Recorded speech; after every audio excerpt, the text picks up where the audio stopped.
Hey everyone, welcome to the Chilling Hour, where the stories never let you sleep. Mike Reeves, age 33. You wanted to hear about what happened out there, right? About what I saw in the Gulf. Well, I'll tell you, but I need you to understand something first. The ocean, it's not empty. It's not calm. It's ancient. And whatever lives in the deepest parts doesn't belong on any map or in any book. I was a diver for a commercial salvage company out of Galveston, Texas. We were contracted to recover cargo from a freighter that sank in 1998, the Mary Alice. It went down during a storm about 70 miles off the coast. The Coast Guard said it was a freak wave, but they never found the crew. Every man on that ship just vanished.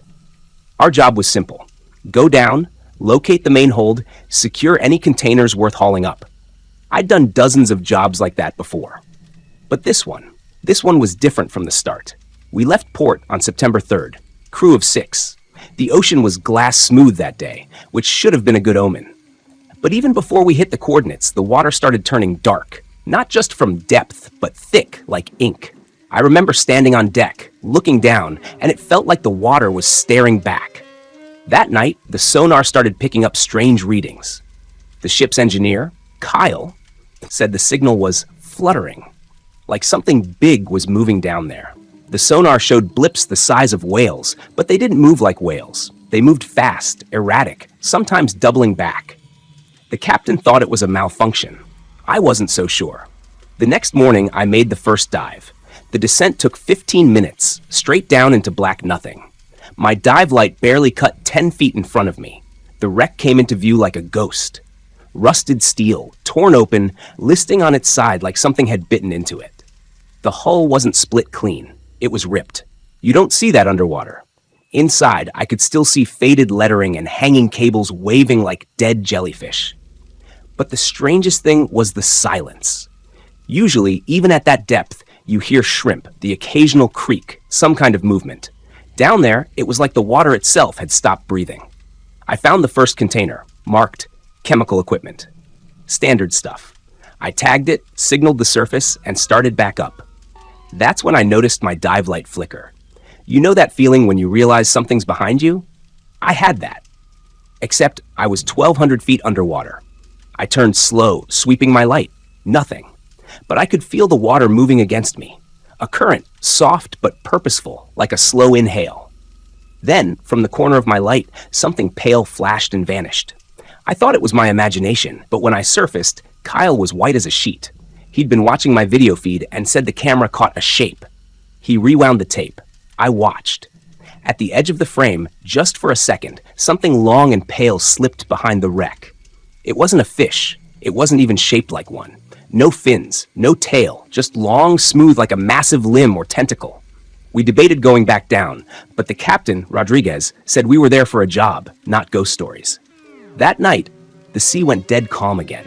No wind, no waves, just black water all the way to the horizon. Around midnight, I heard it. A low hum, deep and distant, vibrating through the hull of our ship. Everyone came out of their bunks because it felt like the whole vessel was trembling. Then something slammed against the hull. Once, twice. Hard enough to make the deck shudder. The captain yelled for lights. We swept the water with flood lamps. Nothing, just bubbles. But we heard it, whatever it was, circling below us. We didn't sleep. By dawn, half the crew wanted to leave. The captain threatened to cut their shares if they bailed. I volunteered for the second dive because I figured maybe it was a giant squid or something. Something rational. This time, Kyle came with me. We descended together. The wreck was the same, but there was a new sound, soft clicking, almost mechanical. We followed it toward the ship's bow. The sediment there had been disturbed, like something dug into it. Kyle signaled he saw something. I followed his light. He was staring at a porthole. Inside the ship's cabin, something was pressed against the glass. Something white and almost human-looking. A face. It had no eyes. Just smooth skin, stretched too tight like wax. The mouth was open, but it wasn't screaming. It was breathing. The lips moved slow, pulling in water. Kyle screamed into his comm. I looked again, and it was gone. He wanted to surface right then, but I convinced him to help me finish tagging the hold. I shouldn't have. When we turned our backs, the comms cut out. Static. Then a voice came through. It wasn't Kyle. It wasn't anyone topside. It said, "Don't look down." I froze. The voice was calm, low, distorted, but it sounded right next to my ear. I turned on instinct, and my light caught something below us. A mass of white flesh, twisting, unfolding. Not a creature, more like dozens of them, tangled together. Human shapes, pale and naked, all moving in unison. Their faces were blank, mouths open, releasing bubbles that sounded like moans. They were crawling up the wreck toward us. Kyle panicked and bolted for the surface. I tried to follow, but my line snagged. I looked down again, and they were closer. One of them reached out. Its fingers were long and jointed wrong. It brushed my fin, and I swear I felt heat, even through my suit. I cut the line and shot up, too fast. My head felt like it was going to explode, but I didn't care. I broke the surface screaming. Kyle wasn't there. The captain pulled me aboard, yelling that they'd lost Kyle's signal halfway up. I told them what I saw, but they didn't believe me until we checked the footage. There it was, plain as day, shapes moving under the wreck, human-like, and one of them looked straight at the camera. The face, it was Kyle's. We left immediately. No one argued this time. But we didn't get far. Around 3 a.m., something hit the propeller. We lost power. The ship just stopped, dead in the water. That's when the noise started again, the humming, deeper now, rising and falling like a heartbeat. The deck lights flickered. The ocean around us began to glow faintly, like blue fireflies under the surface. Then, one by one, those lights rose.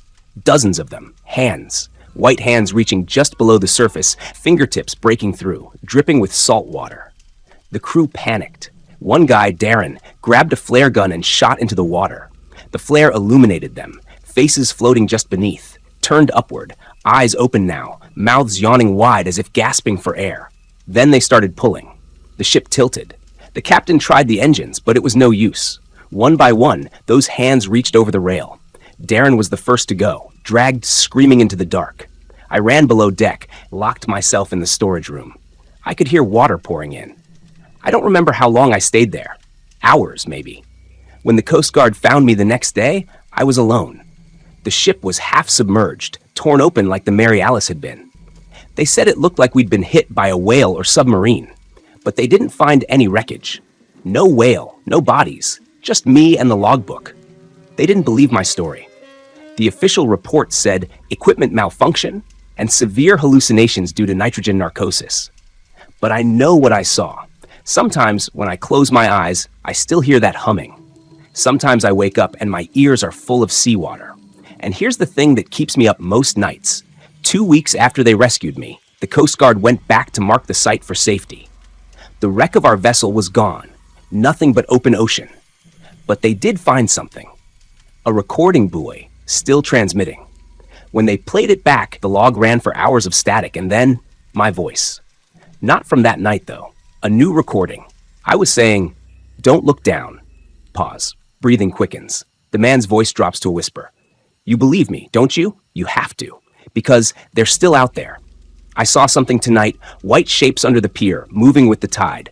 They know I'm talking about them. If you hear that humming, if you ever go near the deep sea, don't look down." Story the end. Story number 2. My name is Ethan Cole. I'm 34 years old, and this happened 3 years ago. Though some nights I can still feel the ocean moving inside me. I was a commercial diver working out of Kodiak, Alaska, part of a salvage team that handled wreck recoveries and undersea inspections for insurance companies. I'd been diving professionally for over a decade. I thought I'd seen everything the sea could show a man. I was wrong. It started with a shipwreck called the Meridian Dawn, a trawler that went missing off the Aleutian chain in late winter. The Coast Guard found debris scattered across a stretch of water near the Barren Islands, but the main hull had gone down somewhere deep, about 900 feet, too deep for most commercial work. But our company had specialized suits and ROV drones that could handle the pressure. When the call came in, I volunteered. The payout was huge. They said the wreck might contain salvageable equipment, maybe even a sealed cargo container. The job was supposed to take 3 days. It took 5, and it should have killed me. The morning we reached the site, the ocean was flat and gray, but the sonar readings were strange. The Meridian Dawn sat on a rocky slope, bow down, almost vertical. Our sonar operator, a guy named Jenkins, frowned at the readings. "There's movement down there," he said, "like something shifting under it." We brushed it off as current interference. The first descent was routine. I wore a pressure suit rated for 1,000 feet with a full-face comm mask. As I dropped through the layers of cold black water, I felt the usual squeeze, that heavy, almost crushing silence that eats up sound. My lights carved through silt until the shape of the wreck emerged below. The hull split open like a ribcage. It looked wrong. The steel wasn't torn. It looked bent inward, like something had crushed it from outside. I hovered by the opening, flashlight beam catching floating debris, nets, a boot, what might have been a fishing rod. But when my light hit the ship's interior, I froze. The walls were coated in something, a thin film of white, almost translucent tissue. It looked organic. It pulsed when the current moved. I remember saying over comms, "There's something growing in here." Jenkins told me to collect a sample, so I did. Scraped a bit into a vial. The moment I touched it, it quivered, like living muscle reacting to a touch. Then I saw a shadow move behind me. At first, I thought it was my ROV drone, but the light didn't match. Something big slid through the dark, too smooth, too fast. I swung my light around, and for half a second, I saw it, a pale shape disappearing into the silt cloud. It looked human-sized, but its skin was translucent, its limbs too long, its eyes like dim blue lanterns. I didn't say anything over comms. I just said, "Returning to surface." That night, I didn't sleep. Every time I closed my eyes, I saw that thing moving behind me, silent, smooth, curious. The next morning, Jenkins said he'd reviewed the drone footage from my dive. He looked pale. "Ethan," he said, "there's something in those frames. Something behind you." He turned the monitor, and I saw it. In the murky background, just behind my shoulder, was a face.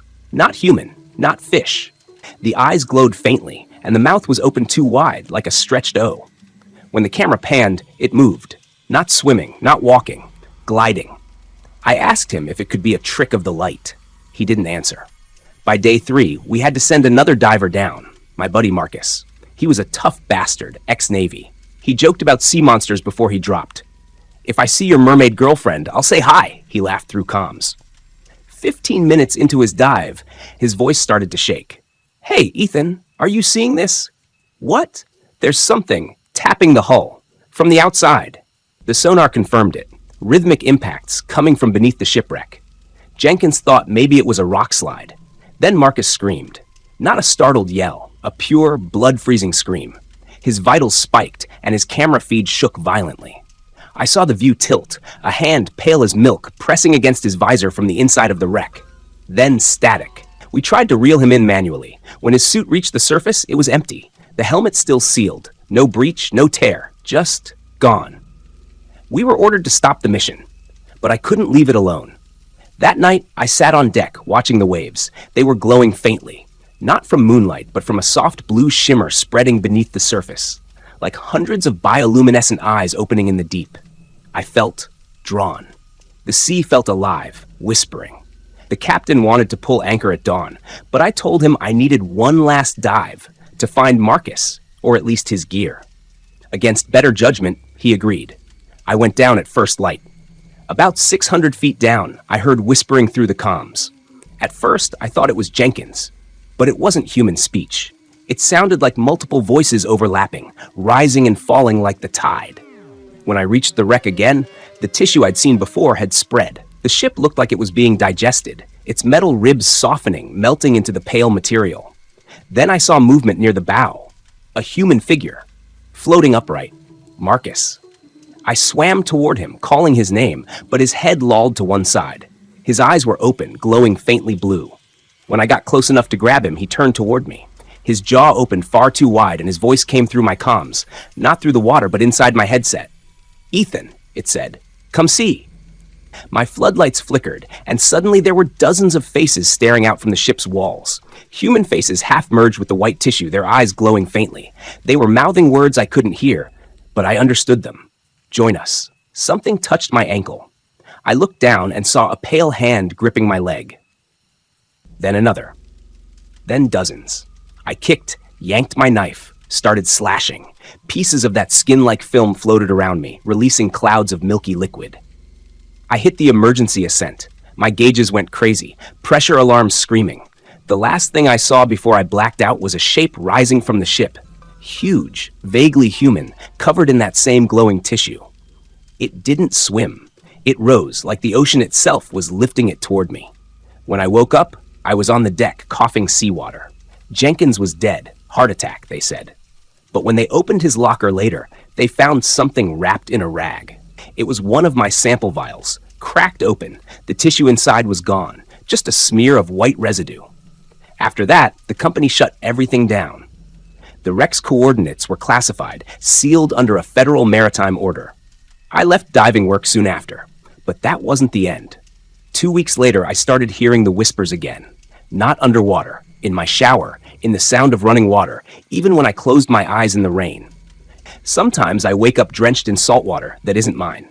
Sometimes I dream I'm still down there, and when I open my mouth to scream, water rushes in. Last month, I found something outside my house. A piece of white translucent material, like jellyfish flesh, stuck to my porch. It pulsed once when I touched it, like a heartbeat. The ocean doesn't give back what it takes, it just waits. And sometimes it remembers your name. Story the end. Story number 3. My name's Daniel Brooks. I'm 34 years old, and I'm not the kind of man who scares easy.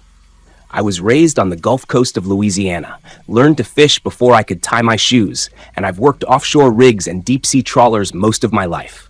I've seen storms swallow boats whole and men disappear into waves taller than houses. But what I saw 3 years ago in the North Atlantic, what I heard down there, it changed me.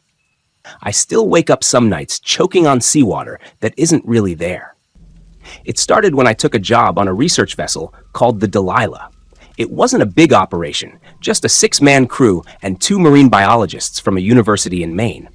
We were tasked with collecting deep-sea samples around the Mid-Atlantic Ridge, somewhere between the Azores and Bermuda. The ocean there drops miles deep, darker than any night sky. They say less is known about the deep ocean than outer space, and after what I've seen, I believe it. We'd been out for about 8 days when Dr. Lewis, the lead biologist, told us we'd be doing a deep drop dive. They had a new submersible, barely tested, called the Marlin. It was a sleek 2-seater pod built to withstand pressure nearly 7 miles down. They needed someone to pilot it. And since I had years of ROV and diving experience, I volunteered. I figured it would be just another quiet dive, maybe a few strange fish and some eerie rock formations. I didn't know I was signing up to see something I'd spend the rest of my life trying to forget. We launched the sub around 10 p.m. The sea was calm, the sky clear, and the full moon turned the water into liquid glass. I remember Lewis checking my comms one last time, saying, "Stay in contact every 1,000 feet, Brooks. Don't push the depth limits." I told him not to worry. I'd done worse dives in worse conditions. The descent was smooth at first. I watched the surface light fade from bright blue to black as the digital depth gauge ticked downward. At 2,000 feet, the water was pitch dark.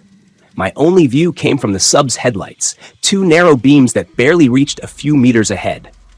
Tiny bioluminescent creatures drifted by like glowing dust. At 6,000 feet, the ocean went completely silent. No sonar pings, no whales, no current, just a hollow kind of stillness. I radioed up, "Delilah, this is Marlin, depth 6,000, all systems nominal." Lewis's voice crackled through the headset. "Copy that, Brooks. We're reading you clear. Proceed to trench base at 9,000 feet and hold there." I continued the descent. The darkness began to feel thick, almost physical, pressing against the sub's glass. Then, around 8,500 feet, something strange happened. The lights flickered, and the gauge started spinning like it was confused. I smacked it a couple times, thinking it was a glitch, but then I noticed movement outside. Slow, heavy movement, like something massive was drifting just beyond the edge of my lights. I thought it was my imagination at first, but then one of the floodlights caught something pale. It looked like flesh, stretched and smooth, pulsing slightly as if alive. I tried to maneuver the sub for a better view, but whatever it was moved away, faster than anything that size should be able to. I radioed up again. "Delilah, I've got some kind of contact. Large mass moving north by northeast, maybe 50 meters out. Static." I waited. "Delilah, do you copy?" Nothing. Just that empty hum that fills your ears when the sea's too quiet. Then, faintly, I heard something over the comms. Not Lewis, not the crew. It sounded like singing. A woman's voice, distant, melodic but wrong somehow. The pitch kept bending, like it wasn't human vocal cords making it. I tried adjusting the frequency, thinking maybe I was picking up interference from another vessel. But the deeper I went, the clearer it got. "Who's there?" I said into the mic. The voice stopped. Then, for the first time, I felt it. The pressure, not from the water, but from something else. It was like being stared at through the blackness. You know when you feel someone watching you, but you can't see them? Multiply that by 1,000 and add the crushing weight of the ocean pressing down on your chest. That's what it felt like. The sonar blinked once, then went dead. The screen went black, and the emergency light came on. I cursed and switched to backup power. That's when I saw it again, dead ahead. It was like a curtain of pale tendrils drifting in front of the sub. They weren't moving with the current. They were reaching. Long, thin appendages, translucent and glistening, tipped with something like hooks or claws. I tried to back the sub away, but the rear thrusters failed. The tendrils brushed the hull with a sound that made my bones vibrate, a scraping, like metal dragged over bone. Then something hit the sub, hard. I was thrown against the console. The lights flickered out completely. When they came back on, I saw something I'll never forget. A face, pressed right against the glass. It wasn't human, not exactly. It had eyes, black, round, reflective, but too many of them. The mouth was wide, toothless, gaping open in an expression I can only describe as sorrowful. I swear to God, it looked like it was mourning. Then it let out this low, guttural moan that rattled the hull. The sound didn't come through the comms, it came through the metal itself. I screamed. I don't even remember doing it, but my throat was raw afterward.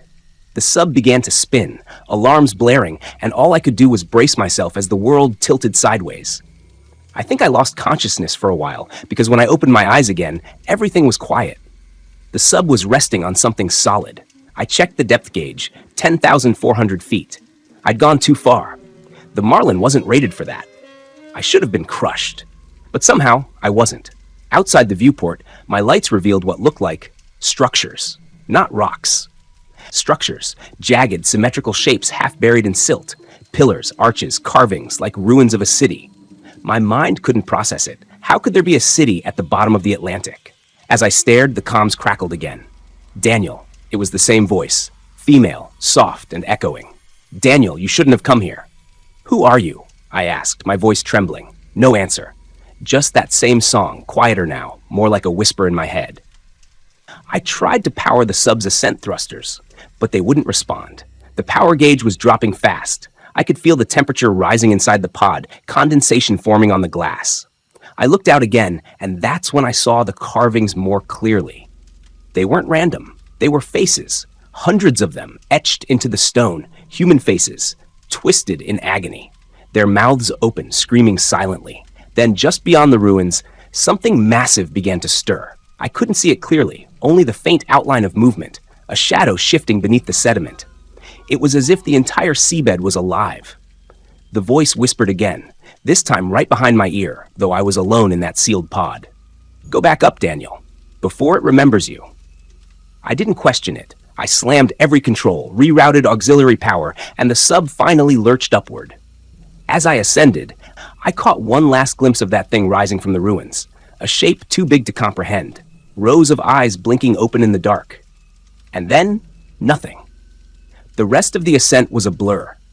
I must have blacked out again because when I came to, I was floating on the surface, the hatch half open, seawater pouring in. The Delilah was gone. No sign of the crew, no lights, no radio signal. Just the endless ocean.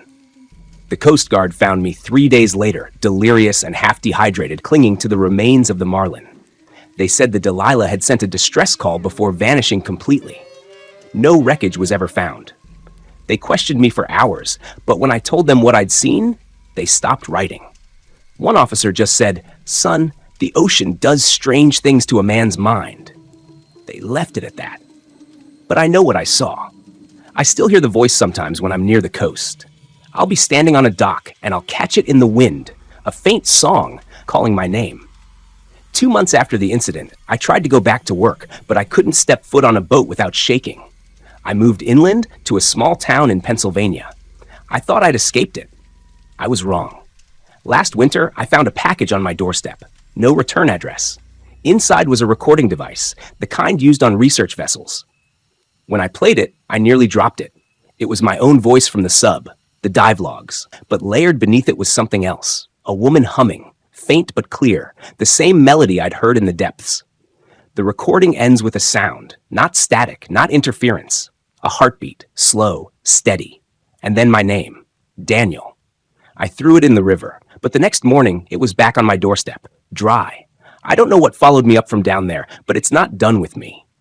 Every night I dream of that city, those faces, the tendrils, that voice. Sometimes I wake up choking on salt water.